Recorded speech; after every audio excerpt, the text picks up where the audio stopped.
I mean, so it takes something incredible to motivate them to act. You can't be doing these plain vanilla offers. I mean, it takes a terrific direct response offer. Second most important thing to the headline. So it's really like the beginning and the end of the process.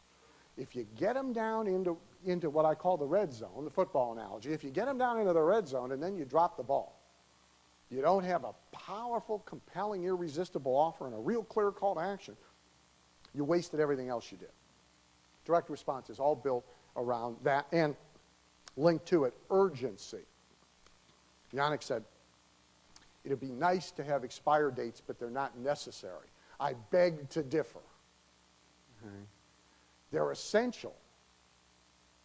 Nothing happens on earth without a deadline.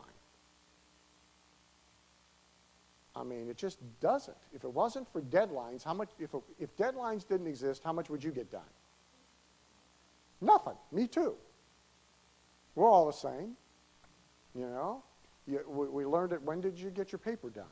The night before it was due, right? Didn't matter when they assigned it. Night before it was due. Okay? We're now, however old we are, you know, I'm 80, you're 50, whatever, we're still doing the same deal. Night before it's due.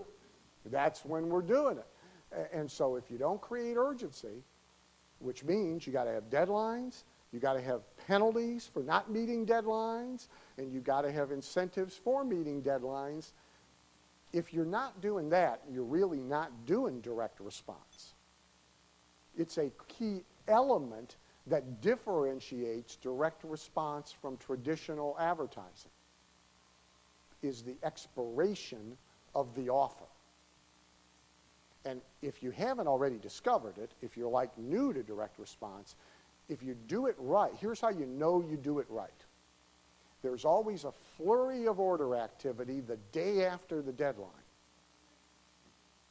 And if they talk to you, if they call, if they get a human being, if they do business that way, they all have a dog and pony story for why they missed the deadline.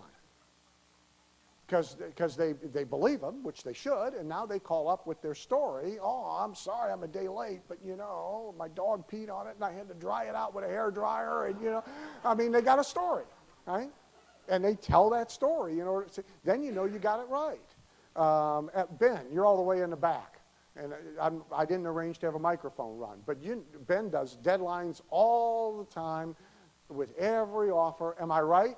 You do it over a weekend, and every Monday, I mean, he's nodding, there's a flurry of activity from people cheating the deadline. Well, why? Because they waited, they looked at it, they set it aside, they looked at it, they set it aside again, they worried over it, and they waited until the last picking minute. And if there wasn't any deadline, they never would have responded at all. Got to have it. It's a big difference, but it's a defining factor between direct response and not doing direct response.